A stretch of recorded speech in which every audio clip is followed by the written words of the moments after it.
White Sox postgame show coming to you live from Studio B of our CHGO offices here in the West Loop of Chicago. I'm your host, Sean Anderson. You can follow me at Sean_W_Anderson. Alongside me, Herb Lawrence. Hello. You can follow him at Ecknerwall23. He's our CHGO White Sox community leader. You can follow the show at CHGO_White Sox. Watching the game tonight with us and producing the show is Joey Spathis.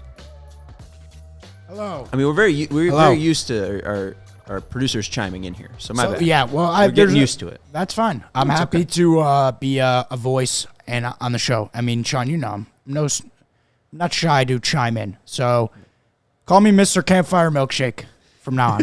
Mr. Campfire Milkshake. Yeah. You can follow him at where people follow you? At Joey Spathis. It's a growing follower. Growing the brand. So go follow the very talented graphic designer, Joey Spathis. Thank you. All right, hit that like button. Make sure you're subscribing to the CHGO Sports YouTube channel. We are joining you after another Minnesota Twin win. They have won 9 straight. The White Sox lose tonight, and they were in it. Yeah, they were winning the game, you know, multiple times. So another pat on the old back. Good job, fellas. You tried real hard. Put that in the try hard column. Yeah, the guys are really working hard, Sean. Stop talking bad about them. Yes. They're working hard for crappy results. Oh, and we're supposed to just be happy that they're trying hard and they're working hard to be bad and lose to Minnesota Twins for the 12th or the 13th last game, or the 13th of the last 14 games, and 7 in a row they've lost to the Minnesota Twins. So maybe I don't want to hear about them working hard. I don't care. Maybe work smart instead. Those notable lazy Cleveland Guardians with their damn 19-9 record. Just you know, how many games are we behind them? I don't really want to figure that out. The White Sox are 14 games behind the Cleveland Guardians in first base. Anyways, we are going to be talking about a lot on today's show. Mike Soroka's start. We will talk about the White Sox bullpen, Jordan Leasure, and Michael Kopech running into some issues. We'll talk about Andrew Benintendi's 3rd home run in 2024. Here he comes. Here he comes. We'll talk about Martin Maldonado being sent home in the 3rd inning, which was pretty tough there, and a lot more. We got Vinnie Duber joining us from Guaranteed Rate Field a little bit later as well. And around the 30-minute mark, I will debut, maybe for the first time and last time, yes, the minor league minute. We'll maybe start calling it the minor minute, but we're going to try to give you all the stuff you need to know about the White Sox affiliates in about a minute. Okay. What's up? No, minor minute's good. It works. Do you have a different thought? No. I was just trying, not in a bad way. I'm just trying to think like, you know, like I put, you know. Just get all the people that did well down in the affiliates, which apparently are doing well this year. Yeah, we had a couple. I think it was Wednesday and Thursday. There was 2 back-to-back 4-0 days. Today they went 2-2. So hey, man, we'll take it. That's beggars 500. can't be choosers. Yeah, I mean baseball's tough. All right, let's start off with, I guess, the bullpen, because that's really where the White Sox were let down today. The Sox did a great job of getting on base. They were hitting Wood Richardson fairly well. I think they had 7 hits off of Wood Richardson. There was a couple walks in there as well. There wasn't that huge, emphatic kind of, I guess, exclamation outside of the Mendick and Benintendi home runs. Obviously, it wasn't enough for the Sox, but they at least got 2 homers on the day. I mean, beggars can't be choosers. Yeah, they don't hit a lot of home runs, and you're getting from people that you usually don't get home runs from. Danny Mendick with his first home run as a White Sox this year. I think his first home run since like April of 2022 back in the day, or July of 2022. And then you get the Benintendi home run. That man's on a tear. 3 home runs in the month of April. Sean, man, just hand over that Hondo. You just want to cut it in half and just say 50 right now, because that man's getting 10. Well, no. He's selling out for power, and all of them pretty much pulled.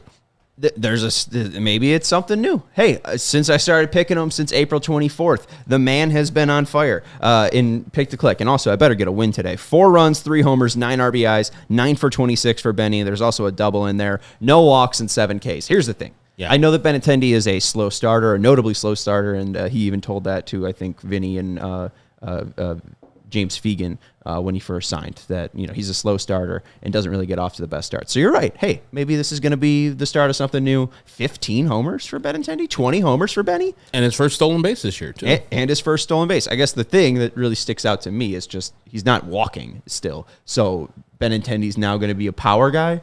I just don't think that plays well for his profile. I'm not trying to complain. 3 homers is 3 homers, and Pedro Grifol said he's trying to crush pitches where they're thrown, not trying to fillet balls. We saw that a ton where he's just, looper out to left.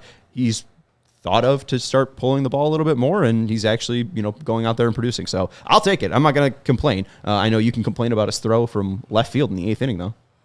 I mean, somebody pointed out in my comments as I posted the video, there's a sharp single by Carlos Correa. Manuel Margot has above average speed. The throw actually was fine. It was pretty much there when Manuel Margot was tagging home plate. That is not my problem. My problem is the throw was looping. It was way over the cutoff man's head. So Carlos Correa was easily into second base. And then Carlos Correa scored on Kyle Farmer's single, who was the next batter. So if you do the play right and you play fundamentally correct, Andrew Benintendi throws that ball on a line drive to the cutoff person, either Mendick or DeYoung there. And if they, or at least they throw it enough where they can cut it off, and the catcher has to decide if he wants the ball cut or not. And then you can keep Carlos Correa at second base or at first base. And then if you get a Kyle Farmer single, the worst it can be is a first and third. This happened last week. We saw that with the Sunday game in Philadelphia, where he had a horrendous game and pretty much was benched a Monday game in Minnesota last week because of this horrendous Sunday. And so somebody pointed out that if this is Oscar Colas overthrowing cutoff men multiple days in the early season, like he did last year, he's sent down to AAA, and then he's made an example of, he's not playing right. He's not doing the things right. And then he's sent down again when he's not doing the baseball IQ things right again in August. So I don't want to give him a pass on that just because he's a veteran. And I guarantee there won't be words said by Pedro Grifol about Benintendi's overthrow of the cutoff man, because that's exactly what led to Carlos Correa scoring the run that put the Twins into the lead. Now, he made up for it with the home run that happened right after that in the 8th inning, but you don't have to make up for it if you do the things right. You could still hit that home run in the 8th inning, and maybe you take the lead there instead of catching up with the Minnesota Twins. Amen. I completely agree with you. I think the only thing I'd push back a little bit is the throw was on line. It was a competitive throw. I was surprised that it was as ropey as it was. Maldonado wasn't really crouched at all, and it was thrown more directly at Maldonado, not more up the line. We saw when Maldonado tried to run home. It wasn't the greatest throw by Correa, cutting it off and throwing it home, but it was low and up the line. Yep. And Jeffers was able to tag Maldonado because the throw went into the runner. It's a guy with notably a mid to below average arm. I'd rather you just, keep it safe and throw it in there, because right then, it is 4-4. But then, as you brought up, Larnach comes up with Castro on base. Castro scored on the Correa single, but Larnach comes up with Correa on second. He's able to drive him home. I mean, again, you're able to take the lead with the homer in the 8th. So it's tough to give him like a ton of credit with the home run in the bottom of the 8th, because at the top of the 8th, you possibly could have been 4-4 instead of, 5-4, and then you're tying at 5-5. And then, hey, maybe it's just a tie ball game going into the 9th, right? And I say Squish saying, those are fundamental things. This is winning baseball and non-winning baseball. Winning baseball teams, if you have a hose, if you're a right fielder that has a hose, let it go. After once in a while, I'd be like, hey, man, show it off, brother. Try to get that tying run to stop scoring. But you see Andrew Benintendi's arm. I think it's in the 35th or 37th percentile. It's up from last year. Strength. It's not that great, but it's up from last year. But still, if you look at it as a savant page, it's blue. It's not good. So he has to know, hey, I don't have the best arm. Manuel Margot is a plus runner. I don't have it right here. It was a hard hit ball. It was hit right to Andrew Benintendi. So maybe he was thinking I got the best of it, but you allowed that runner to get into scoring position. These are fundamental things. Yeah, I mean, But we know that they don't do the fundamentals well because, I mean, even we look at them and, Benny stealing the base. I forget when that was. It was the second? Or it was the sixth when, ended up being in the fifth. Benny steals the base and then Mendick really negates it with a home run.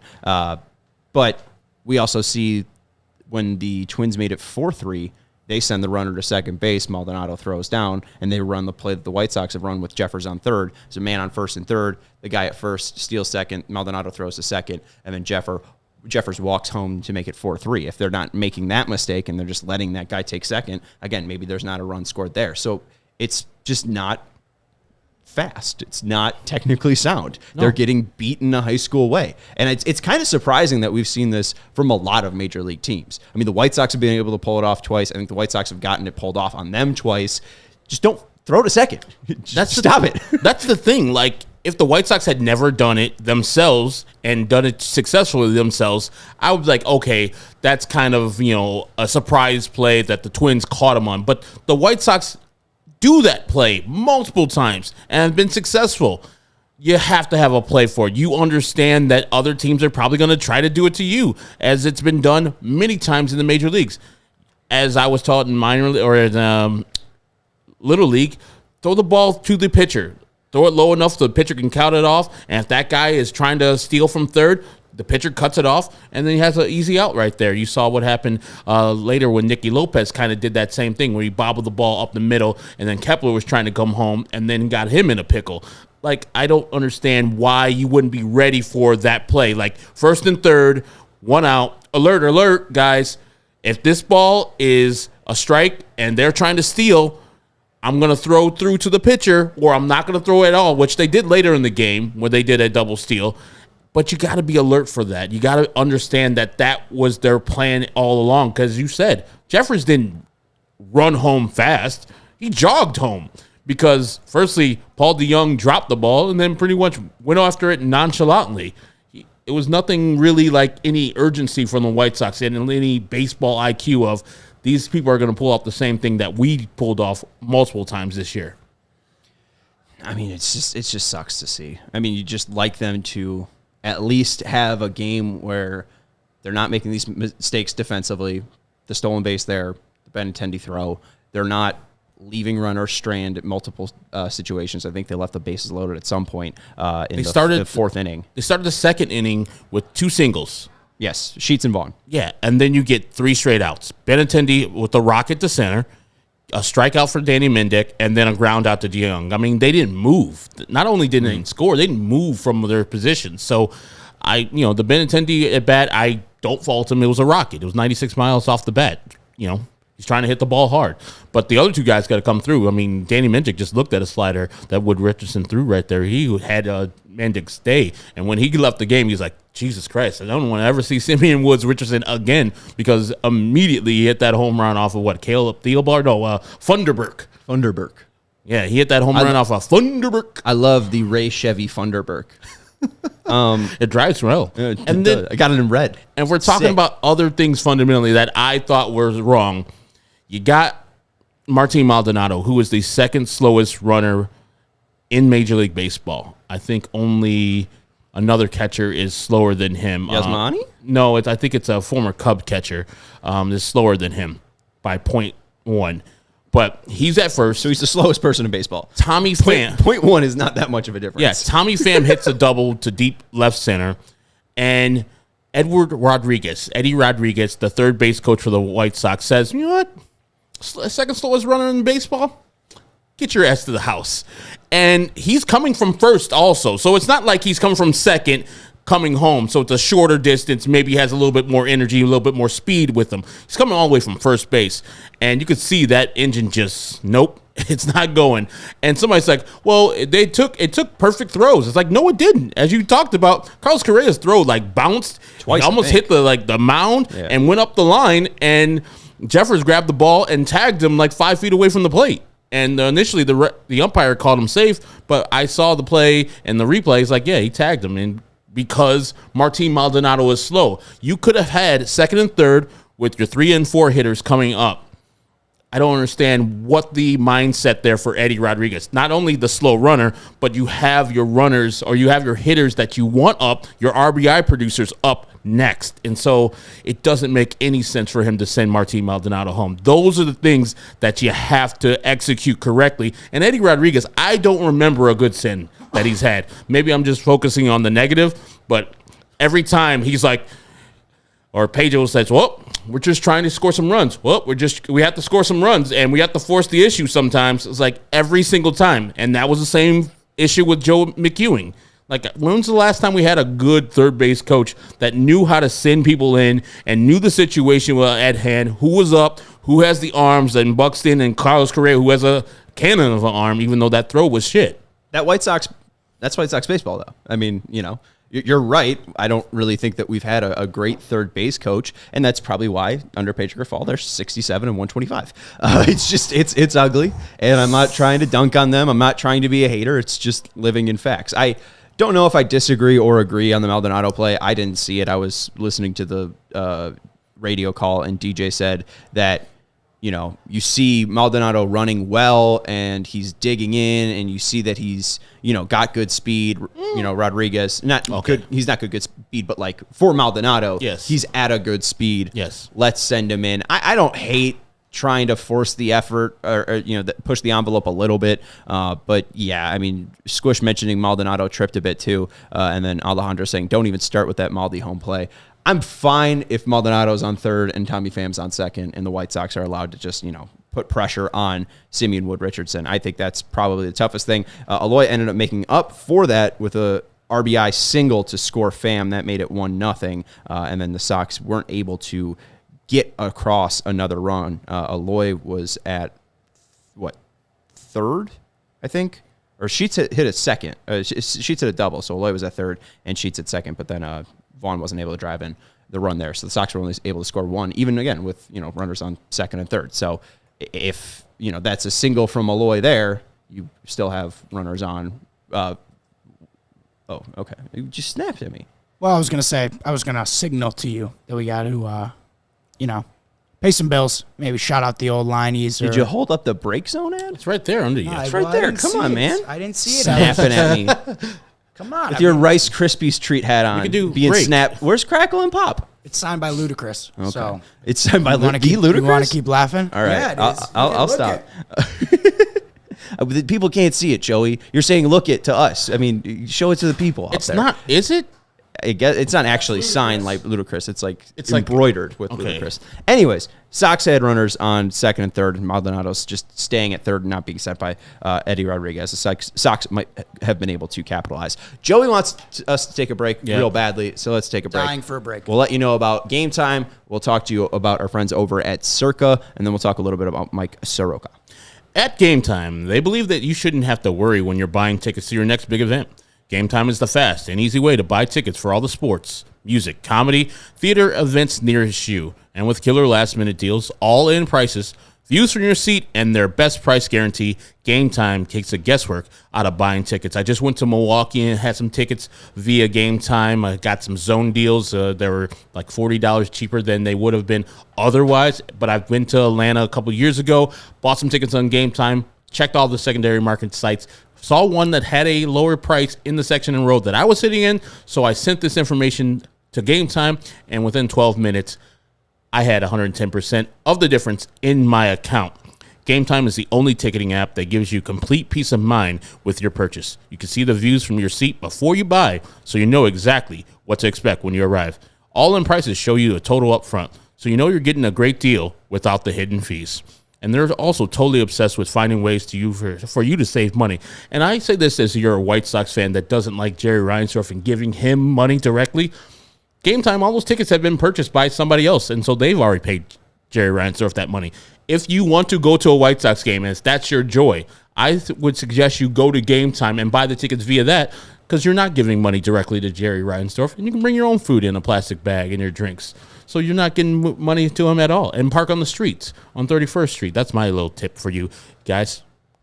Giving away good tips. Yeah, Game Time has a deal on tickets right up to the event, right up to the start of the event, and even an hour after the event starts. It's the place to go for last-minute seats. And with zone deals, as I explained earlier, you pick the section, Game Time picks the seats for an average of 18% savings. And at Game Time, they have a guarantee that means you'll always get the best price. You find tickets in the same section and row. For less, Game Time will credit you 110% of that difference. So take the guesswork out of buying tickets with Game Time. Download the Game Time app, create an account, and use the code CHGO for $20 off your first purchase. Terms apply. Again, create an account and redeem code CHGO for $20 off. Download Game Time today. Last-minute tickets, lowest prices guaranteed. Herb, do you know what I hate? I don't. I hate talking to chatbots. And when Pascal Siakam was traded to the Indiana Pacers at the trade deadline, saw that the Pacers to win the Eastern Conference were at 50-1 and 40-1. Okay. So I placed a little wager on two separate sports books. The 50-1 one, I ended up cashing out because I was like, hey, I'd rather have $10 now than $10 in the future or lose my money because I didn't really believe in Indiana.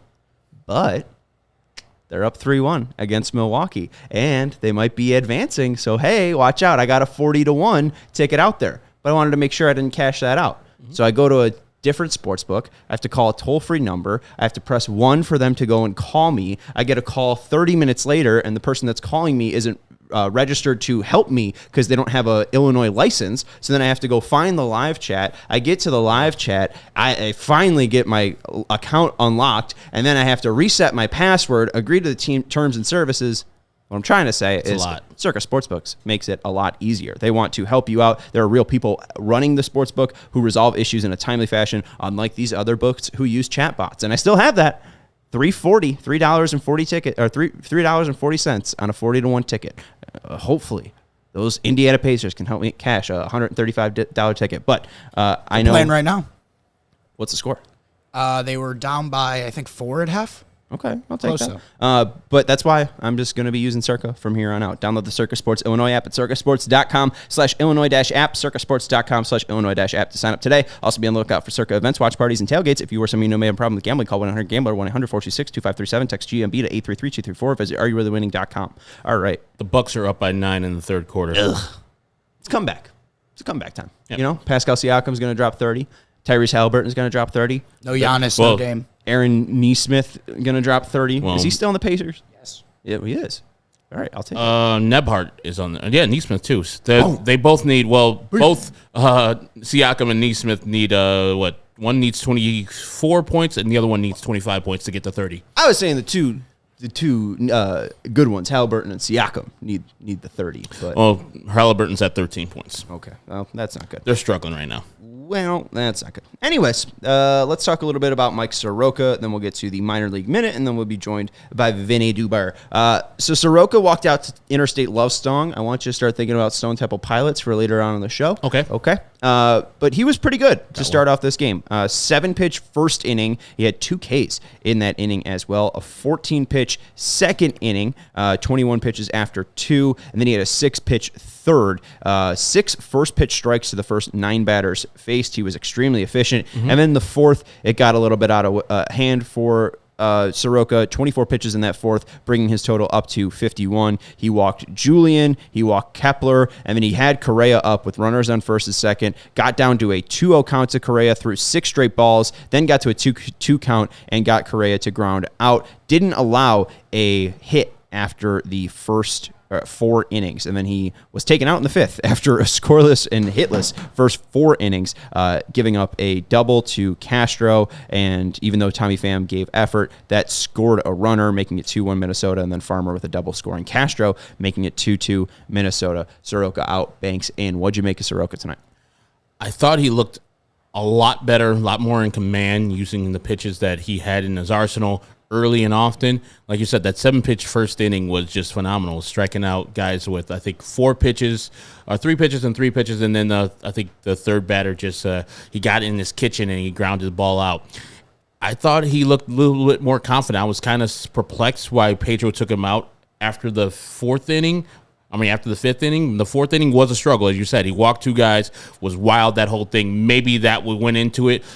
It was only 67 pitches, I believe, that Soroka ended with. And so most of those pitches were strikes. And yeah, he did give up the booty a little bit in the fifth, but it was only a 2-2 score right there. I would have let him get a little bit more into the game because you're not replacing him with your lockdown bullpen guy. Even though Tanner Banks came in and got the job done, I would have rather had Michael Soroka finish the fifth inning. He is only at 67 pitches, giving up 2 runs in a game like that. I don't see why the guy was taken out unless the guy himself was either complaining about fatigue or they saw something on his face or on his arm that he's either hurt or fatigued himself. But, it kind of worked out for the White Sox because Tanner came in and shut down the door. They got through that fifth inning and then had the lead, and they had a chance to win the game with Tanner being their pitcher of record right there. But I thought a little too early, way too early, especially, like you said, went into that fifth inning with a no-hitter and then didn't even leave that inning as the starting pitcher anymore. Right, and they went with 7 pitchers today, too, so that's just kind of an ugly look there for the bullpen. Tanner Banks did allow an earned run, but I think that was on the stolen base, right, because he was the pitcher then. He ended up getting credited with that. Steven Wilson had a nice inning of work. He did hit Byron Buxton, but was able to work around it. On purpose. And our guy Jordan Leasure. Finally had a real tough game out there. His ERA gets raised to 3, but allowed 2 hits, 2 earned runs, 1 walk. He did have a strikeout, but a tough day for him. Prelander Baroa had a third of an inning of work. He looked wild and pretty ineffective. 8 pitches, 4 strikes, so 50% strike rate. And then our guy Michael Kopech going out, and I believe to steal one of your phrases, giving up the booty. Oh, my goodness. Like, wasn't a home run. So no. Is that not a booty thing? He was just wild. Like, why is it always Byron Buxton in the 9th inning coming in against the White Sox, whether the White Sox are leading at that time or the Twins have a slight lead or it's tied? Byron Buxton always starts it. He draws the walk. It was very wild from him. And Michael Kopech made sweet love in the 9th inning to, Julian, who's both of their birthdays today. I think Michael Kopech's 28th and Edouard Julien's 25th. And Michael Kopech blew his candles out. But then, you just get the same old Michael Kopech type of things. And I don't know why he's so inconsistent, but he has to find a way to harness that 100. If he needs to throw with less MPHs to get more effective pitching, so be it. Do it. But I love 100. I love to see that at the top of the zone. But that one pitch to Buxton, the ball 4, was way over the catcher's head and almost went in the dugout. Probably did go in the dugout. Like, you can't have that, a non-competitive pitch on a 3-2 count to Byron Buxton. I know that you didn't want to put a high fastball to Byron Buxton and him do the Byron Buxton thing. That's why I think maybe a slider would have worked there or a cutter at 92 because he was looking dead red. And so walking Byron Buxton there is not the worst thing in the world because it's better than him hitting a home run because I've been bitching and moaning about that. But then you got to get the rest of the people behind there out. Yeah, but for a guy like Kopech, I'd rather see him compete. Like, that's the thing is give up the homer rather than the walk. Because, I hear your point. You don't want him hitting a homer off an elevated fastball, but he was late on most of those pitches. It wasn't like he was seeing Kopech well. He was fighting up there. So I think if you get a more tantalizing fastball, Buxton's trying to react and stay alive. Yeah. You don't have time to judge if 101 is going to be a ball or strike. Just make it more competitive. And I think that's the thing that really just, makes me the most mad with Kopech because it wasn't like he got super damaged outside of the single by Margot. Like, Margot hit that ball well. Yeah, he chopped it down, and he just did what needed to be done. It was a 100-mile-per-hour fastball inside him, and Margot looked like he came with a plan. It's like, this ball's too fast. I can't turn on it, so I'm just going to chop it. I see that Byron Buxton's running. I can just have it in the isolated hole right there you have between the first and second baseman. It was smart baseball by Manuel Margot. Yeah, so, it's frustrating from Kopech, it's frustrating from Leasure. Leasure, you understand because obviously he's young and he'll be, working on just those moments. He still has an ERA of 3, so you're not sounding the alarms for Leasure just yet. But Kopech, you'd think that this would be a role that he would grow into, a role that you would think he'd be more comfortable with, and I don't know if that's coming to fruition, and that's just frustrating because we had such high hopes for Michael Kopech once acquiring him in that Chris Sale trade, and it just has not worked out to be what we've wanted. Kopech today was averaging 99.7 on his fastball. Last time he was out, he was sitting at 100 flat. So I mean, he's able to get to that 100. They're not strikes. No. So I would like for Kopech to throw strikes, and that's always been the story with Kopech. Okay, Joey, do you have the stopwatch for a minute here? I'm going to try to do the minor Yes, give me 1 second here. minute and try to get through this. We got 4 teams that we will cover. The Charlotte Knights, you got the Birmingham Barons, you got the Winston-Salem Dash, and the Kannapolis. I was going to say Cannonballers. Cannonballers. Used to be the Intimidators. When was that? Before they were Cannonballers, like 5-6 years ago. Oh, yeah. I think named after Dale Earnhardt. Really? Yeah, I think that's his hometown. That's sick. Why did they change that? I don't know. I have the Dale Earnhardt phone. Do you know what that is? No. So you know how you used to have like a funny phone. You used to plug a phone into the wall. Yeah, right? landline. Yes. A landline. So it's a landline that looks like Dale Earnhardt's car. Oh, the number 3? The black number 3. It's pretty sick. Very cool. All right. All right. Joey, ready? Yeah, when do you want me to start it? All right. 3, 2, 1. Here's your minor league report. The Memphis Redbirds took on the Charlotte Knights, and the Charlotte Knights won 4-3. Lenit Sosa hit his 4th home run over the last 5 games. Mike Clevenger made the start for the Knights. He went 4 innings, 6 hits, 2 earned runs, 1 walk, 4 Ks, and 1 home run allowed. He allowed 3 hits in the 2nd inning along with that home run. According to StatCast data, he was down 2 miles per hour across all 3 of his pitches from last year's yearly average, and he had a 24% called strike plus whiff rate, only 5 whiffs on 36 swings. He's not looking great, but it does seem like he is getting closer and closer to his major league debut. We'll talk about that with Vinnie Duber. Oh no, I only have 18 seconds. The Rocket City Trash Pandas beat the Birmingham Barons 3-2. Drew Thorpe, 6 innings pitched, 3 hits, 2 earned runs, 2 walks, 7 Ks, 22 swings and misses, and he has an ERA of 1.20. The Winston-Salem Dash versus the Greensboro team, 9-2 loss for the Winston-Salem Dash. Jacob Gonzalez, 2 hits. It's 732 OPS. He was the 2023 first-round pick for the Sox. And then Wes Kath in that game, a hit and a walk. He has an 853 OPS. He was the 2021 or second-round pick for the Sox. And then the Kannapolis Cannonballers versus Lynchburg, they won 5-1.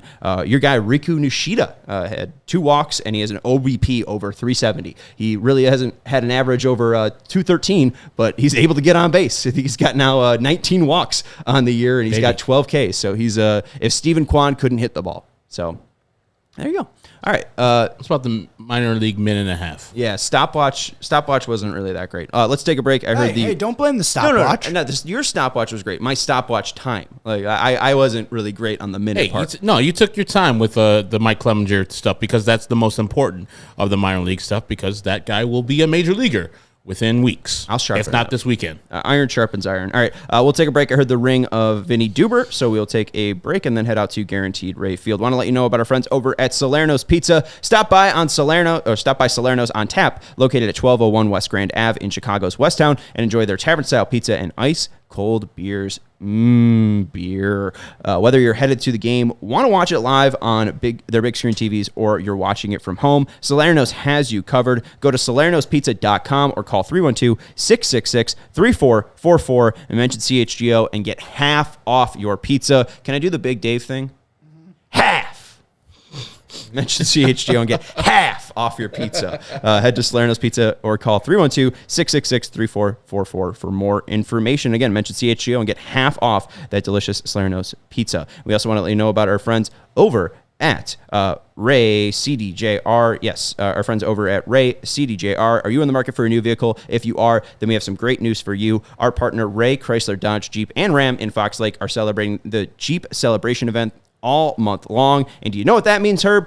I don't. You'll be able to rave about their savings on a wide selection of inventory. For a limited time, lease a new 2024 Jeep Grand Cherokee Laredo Altitude for $439 a month for 39 months. And if that Grand Cherokee isn't big enough for you, check out the third row and lease a new 2024 Jeep Grand Cherokee Limited L for $479 a month for 39 months. At Ray CDJR, you'll always be able to shop one of Chicagoland's largest inventories and drive home with more money in your pocket than you'd expect thanks to the Ray's Price Promise. So don't miss out. Shop great deals all month long long and save big because Ray CDJR makes buying a new vehicle more affordable than ever. And that's not all. Just for listening, you can get a free oil change when you mention CHGO at the service center or mention CHGO when you book online at raycdjr/service. So head over there on Route 12 in Fox Lake. For more information, visit Ray CDJR in Fox Lake or raycdjr.com, serving the community since 1963. Let's head out to Guaranteed Rate Field and chat with Vinnie Duber. There's a ton to catch up with him about. We'll talk a little bit about Mike Clevenger. We'll talk about the game with Vinnie, and we will also go into his chat with Ethan Katz about Garrett Crochet's workload, and you can read that up at allchgo.com. Hi, Vinnie. Howdy, fellas. How's it going? Well, Great. It's fine. I don't know. It's fine. That's what you say? Like somebody picks up the phone. Hey, Sean, how are you today? Oh, I'm fine.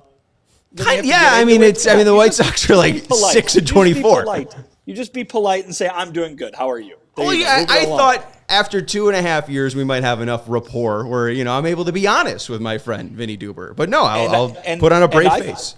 And I thought after 2.5 years, you would know that my response to that would be, Sean, you've got so much other great things going on in your life. Your mood does not have to be dictated by the outcome of a baseball game. Give me an hour. All right, give me an hour, and then maybe I'll feel better. All right, let's talk to Vinnie. I think the first thing that we want to talk about is Michael Kopech. I don't know if Pedro Grifol has any thoughts on Kopech's last couple of outings, and if there's anything wrong about him, or if this is just the up and down nature of relievers. I think it's the up and down nature of Michael Kopech, to be perfectly honest with you. If you look at what he's done this season, he has simultaneously been electric and then had plenty of nights where he puts guys on base. And sometimes he gets out of it and you forget about it right away because, there are no runs on the board. He did what he was supposed to do. And then there are other nights where he gives up a home run to Salvi Perez or he, lets the winning run score like he did this evening. So, Kopech hasn't stopped walking guys completely. Not to say it's been as bad of a problem as it was last year for him, but there are still guys getting on base via the walk, and tonight he did it to the wrong guy in the wrong time. A leadoff walk to Byron Buxton is not what you want to do in a tie game. He did it, and I guess unsurprisingly, you could say it came back to bite him. So, listen, he looks good, really, really, really good a lot of the time. And then there is some time where he is giving up hits and giving up runs. And, the White Sox guys, be it Pedro or Ethan, who I talked to earlier today, were talking both about how this guy could be one of the best relief pitchers in baseball. He's got the ability, because of the skill set that he has, that fastball that he has, to be a dominant closer, an elite closer in Major League Baseball. Obviously, he's only been doing this for a little bit. It's just the end of April today, so he's got time to get better in that job, obviously. But they're the guys who are the most dominant closers in baseball tend to very much minimize not just the evenings when they're giving up runs, but minimize just guys getting on base, period. I mean, White Sox fans got to see it close up with Liam Hendricks the last few years. So Michael Kopech has had a very interesting and a first month that has been very much worth discussion. He has looked fantastic and unhittable at times, but then he's had times when he looks like he did tonight.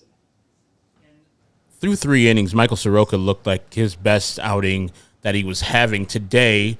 4th inning was a little rough, walked a couple people, was kind of wild, and still got out of that inning without any hits allowed. And then the 5th came where he was still having a no-hitter, and then hits after hits after hits, and then Pedro, after 67 pitches, took him out of the game. Was there any explanation of why he took him out of the game? It was 2 runs that scored that tied up the game, so that's understandable, but did he see fatigue? Was Michael laboring? What was his explanation of why he got taken out of the game, which I thought maybe a little bit prematurely? I mean, I think it was the situation, right? I mean, listen, we've heard Pedro talk about through this very wretched start for the White Sox how when there's an opportunity to win a game, he's trying to pull every lever he can pull to get him over the finish line. And granted, that was the 5th inning; they were far from the finish line. But Michael Soroka gave up 2 runs. He went in and tied the game up, and all of a sudden you're in a situation that you weren't in before. So it is if you look at Michael Soroka's season to date, it has not looked very pretty. There have not been a lot of times where he's made it past the 5th inning. Obviously, that was not a lot of pitches. Obviously, Michael Soroka is a starting pitcher, and we always talk about the mindset of a starting pitcher wanting to go out there and rack up the innings and go as deep into the game as possible. Managerial decision this evening, and you got to imagine it was Pedro not wanting to see a close game slip away because of the starting pitcher. So let's go to the play that we've talked about most. It's Martin Maldonado being sent home. We've heard before from Pedro in games like this, and with the way that we have been playing baseball, we'd rather be a little bit more aggressive than, have Maldonado stay at third base. Is this just Maldonado playing into fast? Is this Eddie Rodriguez playing into fast? We're going to be fearless, aggressive, selfless, and technically sound? I mean, if that was the thinking, I think that would be, I don't want to say the word applauded, but understood. I asked Pedro about that play and that decision after the game, and he said he hadn't talked to Eddie Rodriguez about it by the time he was talking to us. But basically what he said was he was sure that Eddie thought that Maldonado could score on that play. And let's be honest, he almost did, right? I mean, it was a very close play at the plate. Again, I think that Pedro even acknowledged that what everybody was thinking, which is, hey, stop him at third base. You got Aloy up with two runners in scoring position. Let him do his thing. But he didn't exactly praise the move, but he didn't really disparage it either. And trusts in his coaching staff and trusts them to make those decisions. We saw a similar thing last year, right? I think Yasmani Grandal was sent home in kind of a similar situation where they needed a run, and it doesn't matter that your slowest guy is running. It's just a fact that they need that run right there. So I think the way Pedro explained it was that Eddie's thinking about all this stuff. He knows the situations. He knows what's going on. And if he's sending him home, it's because he thinks that Maldonado can score on that play. I'm not sure everybody would have done the same thing, but it's a team that, like you said, Sean, could use the run, could use the wins, could use the momentum. And if Rodriguez thought that was the move to make, it was the move to make. It is not like he was thrown out by a mile. So I think that there are, more egregious plays that we've seen over the years of even us just doing this show. So, but obviously that was a tough one. And it's a game where they could have used that extra run, right? Even though I've explained it on the show, I've had pushback from people in the comments and on my Twitter feed, but that throw by Andrew Benintendi, I think it was in the 8th inning, where he's airmailing the cutoff guy trying to throw out Manuel Margot after the single by Carlos Correa. Did Pedro say that, hey, it's fine play because you're trying to get the guy out at home? Or would he like more fundamental baseball where you're throwing the ball at least where a cutoff guy could possibly get the ball, and so you don't advance the guy who eventually got the go-ahead run on the next play to get to second base? Yeah, I asked him about that play too, and the answer was very similar to the one that he gave to the Maldonado play, which was he talked to Andrew about it. He talked to Benintendi about that play and wanted to know kind of what was going on there. I don't think, though, again, he didn't really applaud it. He didn't really disparage it. He said Andrew thought he could get him out. The play was not maybe as close as it could have been, but it wasn't again, a mile decided by a mile or anything like that. And certainly it's magnified, right, by what happened next, because the guy who gets to second base because of that is able to get home. What Pedro pointed out was that they had a shot at Correa at second, even though they had already thrown it home. And, the throw didn't go, obviously, the way that it should have from Maldonado. But, again, these are the things, right? These are the things you talk about in these close games in a one-run game like this, because it very much could have made the difference, when in a game they lose by just that one run. So, again, it wasn't something where Pedro got defensive or Pedro was like, absolutely, he made the right play. It was kind of like, we talked about it. He said he thought he was going to get him. He kind of almost did. There was more play to be had, and that's how that went. Pedro's brought up his own record because I'm not sure if he's aware of it, but 3-8 in one-run games this year, and then 22-38 in one-run games over the past 2 seasons of Pedro Grifol being White Sox manager. Has he talked about those close but no cigar games, or is it just they lost again and it just joins the pile of 125? No, he was basically saying tonight how they need to win these games, how these are the games they need to have. And he pointed out all the moments in which they had base runners that they left on base. And surely there was a lot. I think the one that really jumps out to me is Danny Mendick doubling right after Benintendi ties the game with the home run. You got a runner on second base with nobody out, not to mention a whole lot of momentum because you just took the guy who's been closing for this team deep. Obviously, they make the pitching change, and it's a good one for Minnesota. That guy comes in, and that Duran character comes in and gets everybody out. But plus, I was singing "Hungry Like the Wolf" up here in the press box kind of nonstop while he was warming up. But no, I mean, listen, that's one of many, right? There were a lot of moments early in the game where they had a runner in scoring position, various numbers of outs, but there were a lot of moments in here where they could have done something. Look to the second inning, right? First two batters of the inning are Sheets and Vaughn. They both single and then out. So, that happened multiple times this evening, and that's something that the White Sox have struggled with, as we've talked about for 3 years now, right? I mean, this isn't even a Pedro only thing. We talked about it when Tony La Russa was managing this team in 2022, how the runners in scoring position thing just was not good enough. And it certainly hasn't been good enough under Pedro Grifol either. And he sees it and he knows it. And he's like, we need to find a way to hit the ball when there's a guy on second base. It looks like the Tommy Pham effect is kind of real. Like, the hitting is there. Like, Tommy Pham is much better in his first 4 games than I thought he would be, and he's stinging the ball. And I got to give credit to him. I got to give credit to Andrew Vaughn. Even though he didn't come through in a couple situations, he's looking like the more Andrew Vaughn-ish player that we were expecting. And then, while I crapped on Andrew Benintendi for throwing over the cutoff man, the power bat is showing up.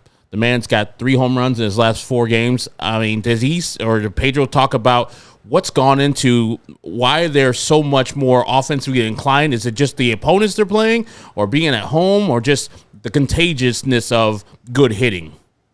Yeah, I mean, I think the White Sox would argue that this probably is what should have looked like all along, right? And I mean, I think you kind of pointed it out. It's not like they're scoring 20 runs a game or cashing in on all these opportunities. We just talked about how they need to be better with runners in scoring position, right? So this is, even tonight, was not some sort of offensive juggernaut, but I think they would argue, hey, we got the guys that can do this on a nightly basis. This is what it should have looked like for the first 3 weeks of the season when it was just tumbleweeds. So, I think I talked to Benintendi yesterday. He kind of talked about just getting better swings, making better contact. I think that's probably what you're seeing. He was miffed that in his first 3 weeks of the season, he was just kind of missing pitches that he normally wouldn't miss. So I think maybe, it's just a thaw in the bats. Maybe the slump is kind of, I don't want to say over, but cooling off a little bit, or heating up rather a little bit. I think that they think that this is what it's a lot more close to normal than what we're maybe seeing it as because of, the limited data we have, which is, oh, wow, they're finally doing something. Look at this. And this is unusual kind of thing. So that would be my thought there. Favorite stat that Nate O shared in our Discord was that the Twins have won 9 games in a row, and the White Sox have failed to score a run in 9 straight games at any point in 2024. So I think that's a big factor in it, just getting more consistency. And we've seen that consistency as of late, at least with the White Sox offense. I don't think there's been a shutout since that last shutout against Minnesota, right? They're still at 8 shutouts? Correct. Okay. And didn't get shut out this one or the last series. Progress. This series is not over yet. It's not. There's a game tomorrow. Don't jinx us, Herb. All right. I think there was one more thing I wanted to play off. Yeah. I think you mentioned yesterday the clubhouse is in a better state compared to last April. 8-21 last April, 6-24 this April. Why is it different even though the record is worse? I mean, it's pretty obvious, right? It's different guys. I mean, we heard at the trade deadline last year, Rick Hahn bring up on trade deadline day that they believe that they solved some clubhouse issues with all the guys that they traded away, with the moves that they made. And then Chris Getz goes out this past winter and changes over half the roster, if not more of it, right? So you've got different players in there with different mindsets. The guys who have stayed over are connecting well with them. We just had Danny Mendick talking tonight after the game saying how he thinks that the clubhouse has been great, because I mean the obvious question that we ask when the record is what it is, when the losing piles up like this is, wow, how are you guys handling this? You guys doing okay, kind of thing? How's the clubhouse? Is it all right? And Herb, you ask me that all the time, and Mendick's answer was, The clubhouse is fine. We have plenty of fun when we show up here. The guys like each other, all of that stuff. So I think that the change in personnel, both at the trade deadline last year and then throughout the offseason this year, was done with very much this in mind. And, I think that you're going to continue to see that even if the wins don't really come with much greater frequency, just because these guys are just having more fun with each other and having a better time with being around each other than the collection of guys a year ago. And this is not a serious question, Vinny, but I don't know if you saw in Arizona, they had a delay because there were bees down there. Do you think there were real Wisconsin bees that made the honey vice up there at Leinenkugels? Wait, do I think that the Wisconsin bees traveled to Arizona to delay Yes. the game? Yes. No. Oh, well, maybe. Maybe they wanted to give people a few more hours to have some delicious summer shandy. There you go. Thanks for getting the plug in, guys. Really appreciate it. Would you rather have a bee stuck at the game and have a beekeeper throw out the first pitch, or have a magical sausage in someone's bag? Well, if you're asking about specifically the Twins sausage, Yes, I'm going to have to go with the bees, just because the bees down on the field and the guy throwing the first pitch doesn't affect me in any way. Having to be around that specific sausage, I think, could lead to some hazards, some health hazards. But if I get to have a fresh sausage, that is right off the assembly line, then obviously I'm going to take that 100 times out of 100. Assuming you're talking to Dan Hayes up in the press box. I mean, he wrote a piece. As long as it's not opened, it's fine. It's not going to spoil. It's self-stable. There's the danger of it opening. You don't want to pop that balloon. Ugh. All right. Does it smell? I don't know. It's not open. I don't think it smells. I'm not sure.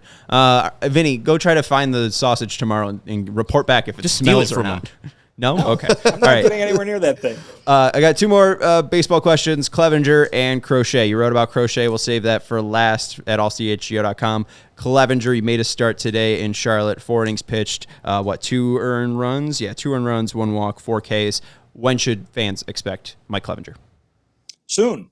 I don't know if it's as easy as just saying 5 days from now. It's probably not that easy. Maybe it is that easy. Who knows? But they've been kind of close to the vest with the starting pitching and how the rotation is going to roll out. But maybe as soon as that series next week, the one down in Tampa, that might be as soon as it could be here. But the word from Pedro today was he had to start tonight.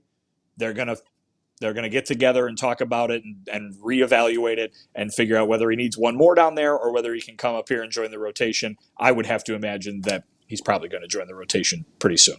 ESPN lists Keller as the starter for Friday. Has that been confirmed? That is correct. They do have while Pedro wouldn't address that earlier, they did have the game notes did list Keller. Okay. I'm blanking on who would go Saturday. Who's pitching tomorrow? Flexen? Keller, Fetty, Flexen at the wrap up, and then Keller on Friday, Fetty on Saturday, Sunday, Crochet. And then that is correct. Talking about Garrett Crochet, people can go read it at allchgo.com, but you sat down with Ethan Katz. It just seems like we're going to go out every single start, and we're going to monitor and manage him, and it's mainly just because, this is unprecedented territory of the amount of innings and pitches thrown. Exactly. I mean, I think we talked about it at pretty good length yesterday after Garrett's start last night. But the idea of a Steven Strasburg, magic number and then you're done kind of thing is not what's happening here with Garrett Crochet. And, got the pitching coach confirming that basically. I know, Sean, you for one and many others, but you for one have asked constantly, what's the plan? What's the plan? What's the plan with him? The plan is what we talked about yesterday, which is they're going to find these opportunities to cut him short a little bit, cut a start short, give him 1 extra day of rest here, kind of thing. And maybe by and kind of bank, for lack of a better term, enough innings that by the time we get to late July and August, he's got enough in the tank to keep going. They don't want to get to the point where they have to shut him down. So I think, the idea there is that it really is a day-by-day thing. Okay, he started yesterday, so here's day 1. How is his body recovering? Day 2, how's it recovering? Day 3, where's he at? Day 4, where's he at? You can let him go back out there on day 5, and then it's, okay, we got to watch him close. We've got all this data with us as well. Let's figure out when in this game is the right time to kind of pull the ripcord on him for this evening and make sure that he is staying healthy for the long term. Tommy Pham likes and John Dinks watcher, so make sure you're hitting that like button if you haven't yet. You got one more? I got a final question we'll end on. Just about Garrett Crochet, since they have these opportunities like they had yesterday to take him out earlier than, 80 pitches, do you think that will change? Like, I think, Sean, you called him Randy Johnson at the beginning of the year with his first 3 great starts, change the way he becomes a starting pitcher, where he knows there's probably a limit of pitches he has to throw in a game. And so he knows I got to be more efficient with my pitches. So I'm not looking for strikeouts. I'm looking for weak contact. And I'm more of that pitcher instead of the pitcher who's powering with my fastball and following it up with a change slider or cutter. I don't know. I tend to think that his mindset will probably stay the same. He's pretty confident. He's pretty strong in that. You saw yesterday, he didn't want to come out of the game. His whole mentality was, I need to go 6-7 innings to help the bullpen out.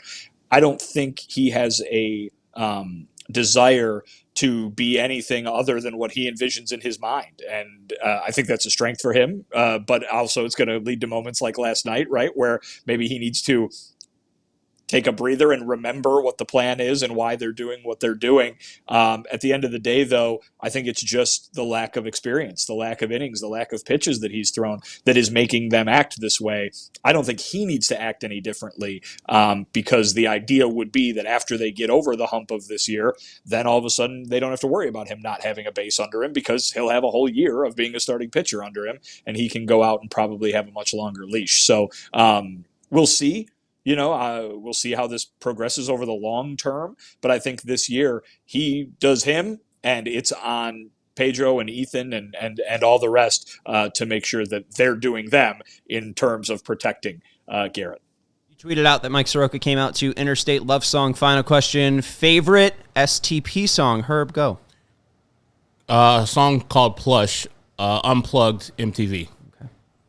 Vin? Interstate Love Song. That's why I keep tweeting about it. Okay. All right. It was my first time seeing it, so my bad for not bringing it up. Herb, not only is it Plush, but it's the same exact version. So thank you very much, Herb and I, going with the same pick there, which makes it fun. I think we picked the top 2 played songs on Spotify by Stone Temple Pilot. What, Deep cuts. Creep? Creep is not. No, that's Radiohead. Yeah, that's not Stone Temple Pilot. Sex type enough. thing. That's STP. And then the STP guy went and did, what was the super group with Slash, right? Oh, God, what's that called? Is that... I feel like I know it. It's not Avenged Sevenfold. No, it's No. It's not Scott Weiland. it's not Hunger of the Dog, because that's the other group. Temple. You're of the thinking Dog. Temple of the Dog. Temple of the Dog. Their song Hungry. Hunger Strike. Velvet Revolver. All right, that's Vinnie There we Duber. go. You can follow him at Vinnie Duber. Think He's our about all the- CHGO White Sox beat writer. The great 90s singers, they're all passed away except for like 2 of them. Billy Corgan and let's see. Eddie Vedder. Still Eddie alive. Vedder. Yeah, I mean, hey, and you mentioned Radiohead. Tom York's still alive. You can follow him at No, go ahead. Never mind. Alejandro saying Creep is STP. So maybe there's a second Creep. Maybe I you're thought talking so. about There was another song by STP called Creep. Talking about a worse Creep. All right. Follow him at Ecknerwall23 as our CHGO White Sox community leader. I'm Sean Anderson. You can follow me at Sean_W_Anderson. Hit that like button. Thank you to Joey Spathis for producing us. We will be back tomorrow for White Sox Twins postgame. Goodbye.